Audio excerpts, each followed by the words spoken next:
Sa huling bahagi ng ating serya sa mga asawa ng mga kandidato sa pagkapangulo, kikilalanin natin ang misis ni Vice President Jejomar Binay na si Dr. Elenita Binay. Minsan na rin siya naupong mayor ng Makati at hindi nakaligtas sa iba't ibang kontrobersya. Balitang hatid ni JP Soriano.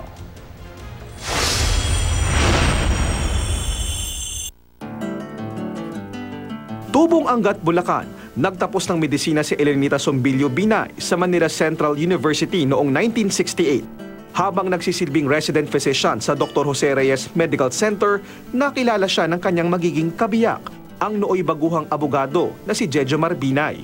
Ikinasal sila pagkatapos ng martial law at nabiyayaan ng 5 anak na sumunod din sa mga yapak ng ama sa politika.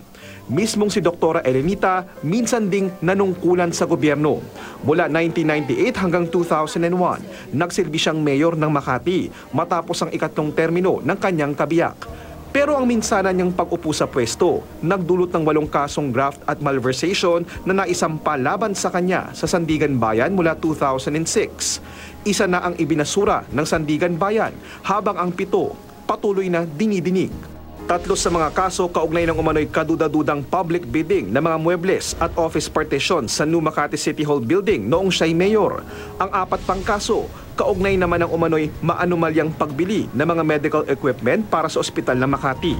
At ang umano'y pagsusumite ng mga pekeng dokumento, kaugnay nito. Hindi nagpaunlak ng panayam si Elenita, pero sa isang pahayag sa GMA News, binatikos ng kampo ng mga Binay ang ombudsman dahil sa umano'y pagbuhay sa mga luma at non-dismiss ng mga kaso laban sa doktora.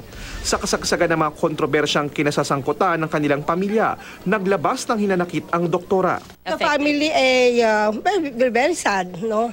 Especially kung yung mismo mga kaibigan mo na tinuring ng BP na parang kapatid, ay siya ngayong well, saying something na hindi maganda, no, ha?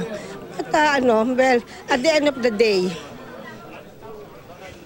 andyan si Lord. Noong eleksyon 2010, lumabas ang kontrobersya kaugnay ng pagkakaroon ng ibang babae ni Binay na nooy tumatakbo bilang vice-presidente.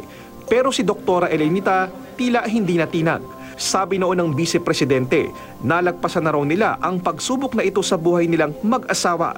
Sa ngayon, ayon sa kanyang mga anak, aktibo si Dr. Elenita sa kanyang charitable works. JP Soriano, GMA News.